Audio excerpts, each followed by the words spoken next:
الحمد لله رب العالمين، وصلى الله وسلم على نبينا محمد وعلى آله وصحبه أجمعين، وبعد. أيها الإخوة الفضلاء والأخوات الفاضلات، السلام عليكم ورحمة الله وبركاته. وبعد، أذكر نفسي وإياكم بمكروهات الصيام.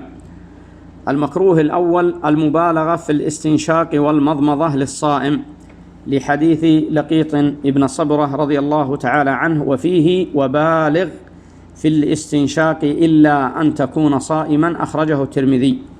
لأن المبالغة في المضمضة والاستنشاق لا يأمن الصائم من دخول شيء من الماء إلى جوفه فيفطر بذلك.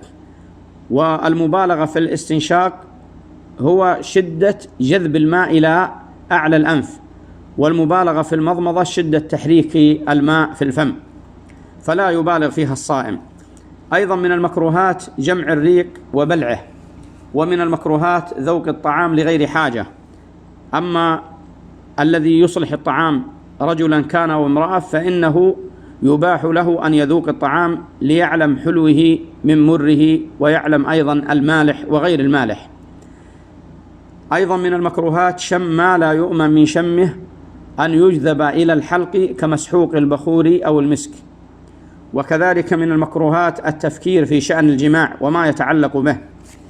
ومن المكروهات القبلة للزوجة لمن لا يملك إربة. أما النبي صلى الله عليه وسلم فقد كان عليه الصلاة والسلام يملك إربه، وكان يقبل بعض نسائه. كذلك من المكروهات إدامة النظر فيما يفسد على الصائم صيامه أو يجرح الصيام من النظر إلى ما حرم الله جل وعلا. كذلك من المكروهات في الصيام الوصال، ولكن يجوز للصائم إذا أراد أن يواصل الصيام أن يواصل إلى السحر، يعني يصوم من طلوع الفجر الثاني إلى قبل الفجر من اليوم الثاني، يعني إلى السحر، لحديث أبي سعيد رضي الله عنه أنه سمع النبي صلى الله عليه وسلم يقول: لا تواصلوا، فأيكم إذا أراد أن يواصل فليواصل حتى السحر. قالوا: فإنك تواصل يا رسول الله. قال: إني لست كهيئتكم، إني أبيت لي مطعم يطعمني وساق يسقيني، رواه البخاري.